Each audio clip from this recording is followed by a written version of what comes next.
Asia কাপের আগে Bharat Pakistan match নিয়ে নানা জটিলতা তৈরি হয়।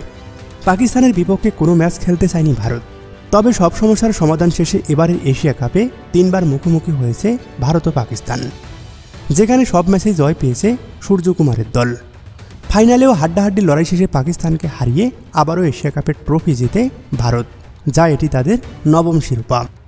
ফাইনাল শেষেও উত্তাপ ছড়িয়েছে পুরস্কার বিতরণী অনুষ্ঠানের আগে, যেখানে ভারতের ক্রিকেটাররা পিসিবি সভাপতি মহসিন নকভির কাছ থেকে ট্রফি নেবে না, যার কারণে ফাইনালে ট্রফি না নিয়েই মাঠ ছাড়েন তারা।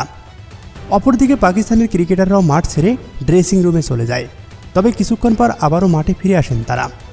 যদিও পুরস্কার বিতরণী অনুষ্ঠানে কোনো পুরস্কারই খেলোয়াড়দের হাতে তুলে দেননি মহসিন নকভি, তার কাজটি করেছেন বাংলাদেশ ক্রিকেট বোর্ডের সভাপতি আমিনুল ইসলাম বুলবুল। নকভি শুধুমাত্র স্টেজে দাঁড়িয়েছিলেন। শেষ পর্যন্ত সকল ট্রফি দেওয়া হলেও এশিয়া কাপের ট্রফি হাতে তুলে নেননি ভারতের ক্রিকেটাররা। ট্রফি না নিয়েই মাঠ ছাড়েন তারা। দুই দেশের রাজনৈতিক বৈরতা যাই হোক না কেন, এই ট্রফি গ্রহণ না করাটা ক্রিকেটীয় সভ্যতার পরিপন্থী বলে মনে করছেন ক্রিকেট বিশ্লেষক ও নেটিজেনদের এক অংশ। তো দর্শক, আপনি কি মনে করেন, ভারত ট্রফি না নিয়ে কি ঠিক কাজ করেছে নাকি ভুল?